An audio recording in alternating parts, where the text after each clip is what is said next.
I need the money by noon tomorrow, Dad. $500,000. If you don't have it, don't ever call yourself my father again. My daughter didn't shout. She spoke calmly, as if the decision had already been made. Her husband, Brandon, stood beside her with his arms folded across his chest. He looked at me without any respect and said, "Don't be late.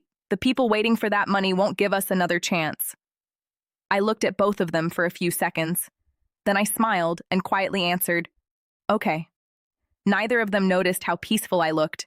They thought I had accepted their demand because I was afraid of losing them. The truth was very different.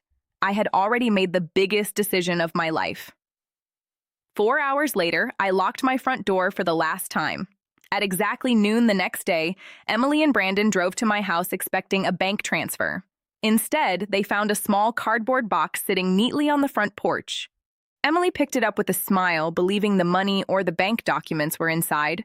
When she opened it, the smile disappeared. Inside was a single envelope, a set of house keys that no longer worked, and a letter with my handwriting.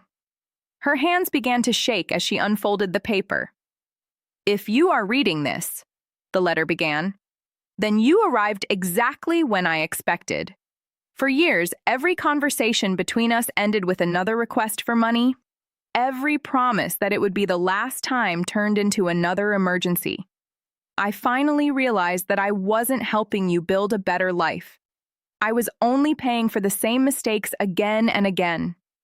Brandon grabbed the letter from her hands and continued reading. "I have sold this house. The sale was completed this morning. Everything inside now belongs to the new owner. There is no money waiting here for you." Brandon's face turned red with anger. "What is this?" he shouted. Emily kept reading. "I have not disappeared. I simply chose to stop living as an unlimited bank account. During the past 10 years, I paid your debts, helped buy your home, covered school fees, invested in businesses that failed, and rescued you every time life became difficult. I never regretted helping my family. What I regret is teaching you that someone else would always fix your problems." Tears slowly filled Emily's eyes. The letter continued, "You probably believe I punished you. That isn't true. I finally protected myself. The money you demanded yesterday has been placed into a trust for my grandchildren. They will receive it only after they finish their education and learn to manage it responsibly. Neither you nor Brandon can withdraw a single dollar." Brandon crumpled the paper in frustration. "He can't do this!" he yelled. Emily remained silent.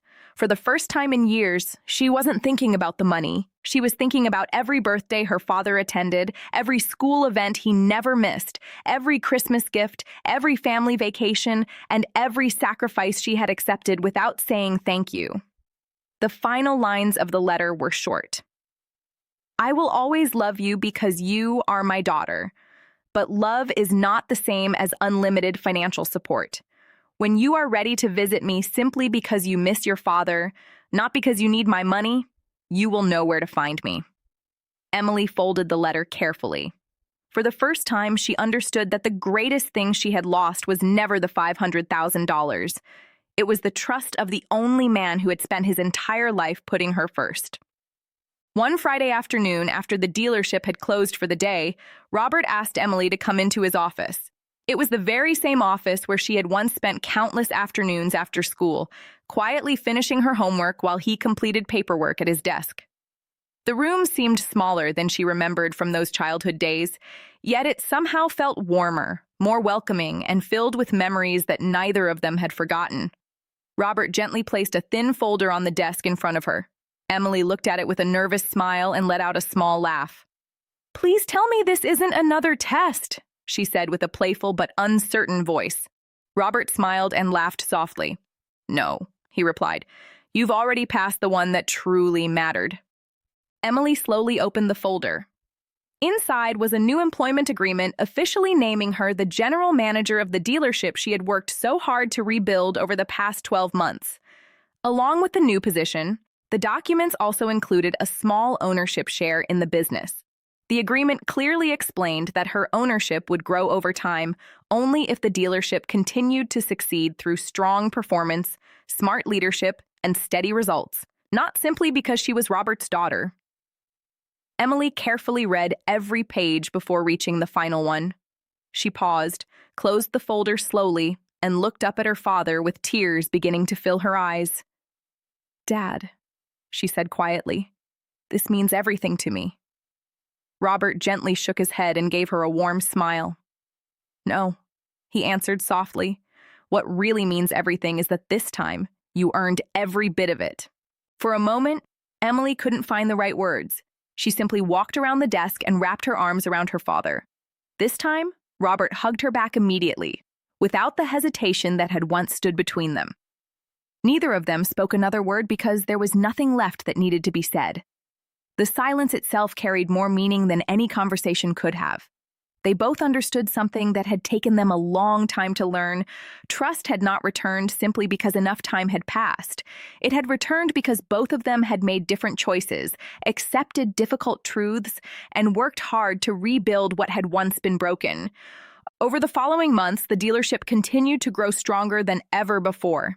The changes Emily had introduced created a healthier workplace, better customer service, and stronger teamwork among every employee.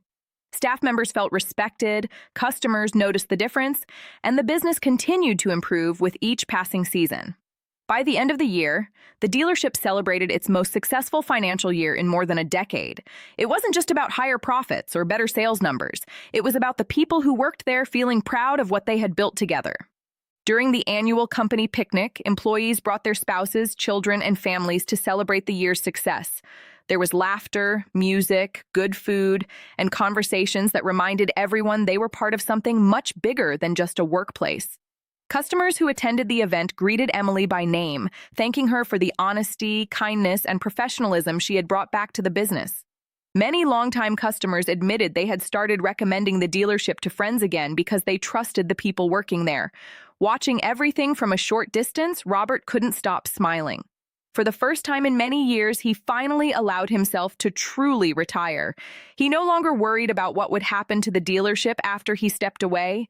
He knew it was in capable hands. More importantly, he knew those hands belonged to someone who had learned the value of responsibility instead of expecting success to be handed to her. One evening, after another successful day at work, Emily stayed behind for a few extra minutes before locking up. As she looked around the office, her eyes settled on an old family photograph resting on the bookshelf. The picture had been there for years, quietly watching over every difficult conversation, every victory, and every setback. She picked it up carefully, smiled as she looked at the younger versions of herself and her father, then gently straightened the frame before placing it back exactly where it belonged. In a quiet voice, almost like a private prayer, she whispered, "Thank you for loving me enough to let me fail." She didn't realize Robert was still nearby. As he reached over and switched off the office lights, he had heard every word she said. He smiled gently before speaking. "The hardest thing a parent can do isn't rescuing a child," he said calmly. "Sometimes it's stepping aside long enough for that child to rescue themselves." Emily looked at him and smiled through her tears. She finally understood what he had been trying to teach her all along. Real love wasn't about removing every obstacle or fixing every mistake. Sometimes real love meant allowing someone to face the results of their own choices so they could become stronger, wiser, and more responsible.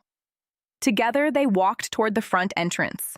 Emily locked the dealership's front door while Robert stood beside her, waiting patiently.